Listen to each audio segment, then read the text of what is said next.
Hi guys, welcome back to my YouTube channel. This is Pooja. Yeah, I have a mic now. I got a lot of comments saying do something about the audio, and lo and behold, I have a mic. It is a small one, not very fancy, but we'll see if this improves the quality of video for me. I'm having a very chill day. The sun is on the horizon, it's right in my face, so I'm in a very good mood. I thought this is the best opportunity to answer some of the questions that you guys have, and we'll treat this as an informal Q&A session. I posted a poll on my Instagram some days back asking you guys what questions you would like me answer, and oh my god, I got so many of them. I cannot answer all of them today, but how I'm going to do that is I'll split these into two. There were a lot of bookish questions around how I read and what I read and how do I get time. They should get a separate discussion in itself, I feel. So today I will just answer some of the very pressing personal questions I get time and again. And I understand if you have been following someone for so long and then you are invested in their growth and journey, you would want to know more about them. So today I am taking out the time, finally answering some of these questions for you guys, and I hope you guys enjoy it. If you have any questions anytime, you are more than welcome to drop a comment here, or you can go to my Instagram. I sometimes reply to personal DMs. Most days I do not get time to do that, but you can always reach me out there. Without further ado, let's get into the video then. Can you guess the most popular question that I get asked all the time? I am sure anyone would. What do you do, right? What do you do for work? What do you do for work money? How are you in London? Etc. etc. So I'm gonna keep it short, not too long. I work as a software engineer, have been working for almost 5 years now. I've changed companies multiple times. And how did I land a job in software engineering? How anyone does. I got a degree in information technology. I did my competitive exams, JEE, AI, EEE. I got an okay enough rank, got into a nice college, and from then on I've always been working after college. As for moving to London, I applied for this job, I interviewed for it. It was a long process, I got it, and that's how I'm in London. Simple, right? Okay, second question, do I have any siblings? I am the oldest of 3 siblings. I have a sister and I have a brother, and we are roughly around the same age, so we make a lot of hullabaloo when we are at home. So yeah, that's about it. Okay, so the next question is, how does it feel living alone? It's not too bad. I actually have started enjoying it so much. I have a joke that I shouldn't be this alone, I shouldn't be this independent, that I forget how to have fun with others, because otherwise that means I will just cut off everyone, which you should never do, right? Otherwise you only have your ideas to look forward to. I never signed up for living alone like this. Although I never knew when I'm going to move outside the country that this is how it is going to be like. I am in a long distance relationship with my partner, and before that I have always lived around friends, my partner, family. So it was a little difficult in the beginning, and last year was hard in itself. I was grieving. I'm still grieving, but last year particularly, when everything kind of shatters before your eyes, it was very difficult. I'm happy that I'm not in that state anymore, and I'm also happy that I did it all on my own metal. So I don't really mind living alone. As a matter of fact, I take it as like an achievement in my life that I figured it out. And the most important learning out of this exercise was that you must first learn to rely on yourself.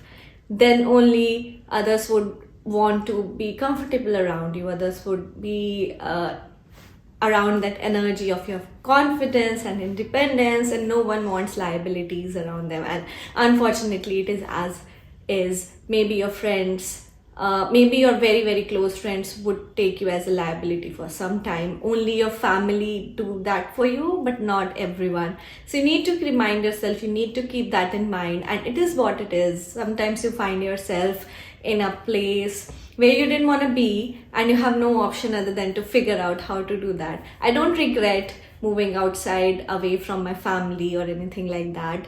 It was my decision to begin with, and things did not work out as I expected, but I made something out of it. So I really like living alone, as a matter of fact. Thank you for asking that question. Okay.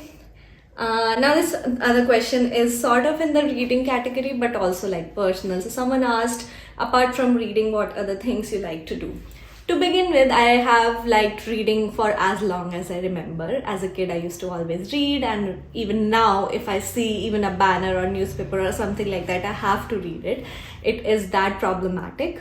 But I lately realized that I have just made that a part of my personality, so much so that I do not enjoy doing other things. And reading in itself is a sitting exercise, which is fine, but you also need to be active physically. You also need to socialize and get outside your book.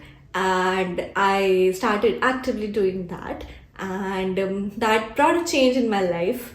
Other than reading, I absolutely love running, and I also like meeting my friends, some of my close friends, watching movies with them, cooking with them. I love cooking now. I love making food for myself and enjoying it and savoring it.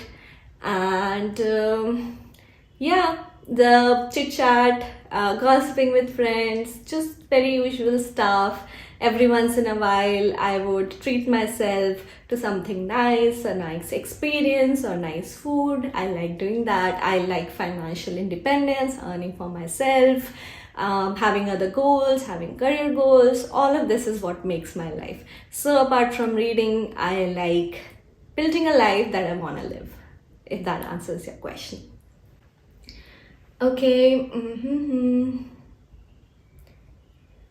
Someone asked, have you ever missed Bangalore? I miss Bangalore every single day. It is like my second home. It is the first city I moved outside my college for job, and my first tryst with independence started there. Not as much as living outside India, but it was still a place where I learned how to cook, because I had to learn how to cook. And I miss the weather, I miss the food, I miss my friends. We have had so many road trips from Bangalore, Pondicherry, Gokarna, Goa. It's so accessible that way, and I'm a beach person. So I have so many fond memories of living in Bangalore. It is like my second home, and I believe if I ever want to move back to India, I will always choose Bangalore as the city that I would move to. This is a very interesting question. If you have to choose between full-time content creation and software engineering, which one would you choose? I think about this a lot of time, because content creation and engineering in itself, they both are poles apart. Somewhat connected, but they are also poles apart. One is a bit more creative, other one is a bit more logical and objective. And I think about both of these things, which character I want to play. To answer this question, I enjoy playing both the characters, because it gives me a variety and difference of opinion. One really pays my bills, and it also makes me think logically about a lot of different life situations. It all comes down to data points, history, and objectively, how do you break down your goals and follow them, and the numbers are in front of your eyes. So it is a very logical field, right? While content creation gives me an avenue to explore my creative side with reading, which is something that I've always believed in, and I've been able to make this space, world around it, where I meet with other people who love reading and talk about motivation, talk about my life. I'm making this YouTube video, which in itself is a creative plethora of things you can explore. So there's no one size fit all answer to this question at present. I enjoy doing both the things. Someone asked, where did your fitness journey begin? Now I will try to keep it short, because I always have so much to talk about it. Growing up, I was not very sporty, like somewhat sporty. I would play the games that people would play, the kids would play at that time and age, but not very sporty in the sense playing basketball or cricket or other sports. I would play badminton, but that was the extent of it. Cut to 2022, when I really needed to make a change, get out of bed, because it's depressing, it's cold, and I was not feeling very well mentally. I was very anxious, I did not had enough sleep. I just decided one day I'm gonna run. The foundation for it was laid years back when a friend introduced me to running, and I would run out of rage some days, but it was never this consistent and this goal oriented and just to make a difference in my life. So that is where my fitness journey began. Never thought I'm going to do it for my body. It was more from the perspective of mind, but I did see a lot of bodily changes, and I like how powerful and strong I feel. My core is very tight, my posture is good, I look leaner and fitter, I smile more, my serotonin, dopamine levels are better. So I'm going to continue doing it as long as I can, because it is a way of living. It's not just one day or one goal now that I look at it.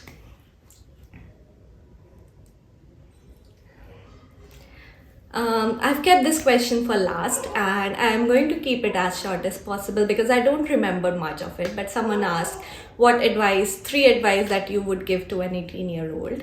I don't remember what being 18-year-old felt like. I was probably studying a lot, and I was probably very anxious about my future. So I will keep it short. First advice I would give you is, as much as people try to tell you do not study, it's all worthless, that's not true. This is your time to study. This is your time when you are in the school. This is your time when you are a good student. This is a time where you are more focused. So please focus on your goals. It can put you years ahead in your life if you focus right now. Instagram, YouTube, all of these things can be enjoyed later, all the web series, everything. Don't be anxious, believe in yourself, but please make studies or educational goals a very important part of your life at this point. Second advice I would give you is, it's okay to be weird, it's okay to not fit in, it's okay if you feel left out at point. It's okay if you feel you have no friends, because that's not true. You're going to make a lot of good friends in life in future, but you must keep investing in yourself, keep investing in your growth, keep investing in your goals, and life will be very easier. Not that easier, but you will find friends and you will find confidence as you grow up. And third advice I would give you is, don't be afraid to make your own mistakes. Do stupid things, but don't do them often. Don't get into substance abuse, don't get into alcohol, cigarettes, all of these things, because they don't serve you. But make your mistakes, have fun. You're only going to be a kid once. Make the most of it, have a balance of things, and just live your life in the moment. So that's about it. These are all the questions I will be able to take today. I hope you guys enjoyed watching this video. If you have more questions, you can always add them in the comment section. I'm here to answer them, and I will see you guys next time. Bye.